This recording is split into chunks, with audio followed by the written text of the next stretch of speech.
Recorded Books presents Reborn as the Villain's Lackey, Volume 2, by Twoony, narrated by Nancy Wu. Episode 102. The Protagonist. Short blonde hair, enticing blue eyes, charisma practically suffocating the carriage. Aquilon's presence is impressive and frightening.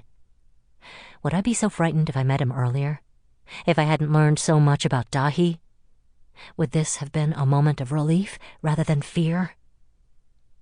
Aquilon gives off a kingly vibe, an undeniable aura that makes one fade into the shadows. Picturesque even in the dim moonlight. But there is an air of innocence that is oddly uncomfortable, as if it's for show. Surely Dahi has a defense against a dark elementus stepping out of the shadows whenever they wish. Otherwise, he'd be long dead.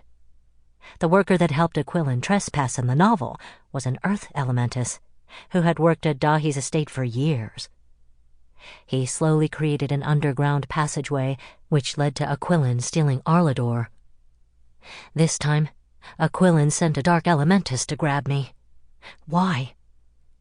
He didn't possibly get Arlador, too, did he? I don't see the sword, and I doubt any of the Yelneros siblings would let Arlador out of their sight once they had it. I speak with as much courage as I can muster. It's a pleasure to meet you as well, Your Majesty, although I admit that the way it came about was not all that pleasant. A sense of humor, I like that, Aquilon chuckles. And I do apologize, but I'm sure you understand why it had to be this way. Please don't be frightened.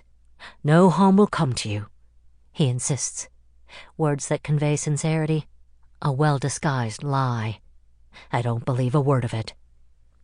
The only light comes from the moon. The ride is unsteady as the horses gallop, likely on a back road. There's no sign that we're being followed, none that I can tell at least.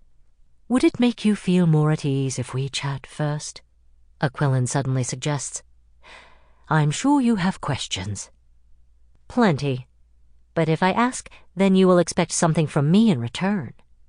Of course. I hope to get answers to my own questions. He smirks. His response and this odd turn of events are worrying. Why me? There is an explanation, one I'd rather not consider. Aquilon proves my worst fears when he speaks in a quiet tone. Since you won't guess, I will give you a hint.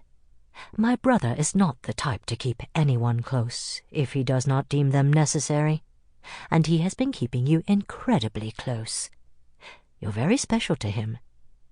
I play dumb. Special? A little spy for my sister suddenly gains the right to journey with a very stubborn and distrusting emperor to retrieve the only magical artifact in the world. Peculiar, wouldn't you agree? I don't answer. Luna wanted you dead. At first we agreed. You were lucky to have been interrupted by your knight in shining armor at Dahi's grand ball, he says. Gallon Ginger, his spy. Gallon would have killed me if he had the chance. We missed the opportunity. Then some little birdies informed me that Dahi trains with Arlador only in your presence. He has made no move to dispose of our armies, although he has the blade. This gave us quite a shock, so we kept a close eye on the both of you after that. I swore I felt eyes on me from time to time. I assumed they were working for Hagen or Amelie, but it was likely Aquilon, which means... I never thought I'd see my ferocious big brother so nervous to hold a girl's hand. Aquilon chuckles. I simmer with anger and disappointment. I thought Aquilon would be kinder, but he's a bit of a jackass. Strange how this was once what I wanted, to wait for Aquilon and be taken to safety as he destroyed Dahi. Now, all I want to do is run, return to Dahi, and never see Aquilon again. You're quite the catch, Kaeda, he adds. You know more than most about Arlador, don't you? You will tell me everything you know about... Sample complete. Ready to continue?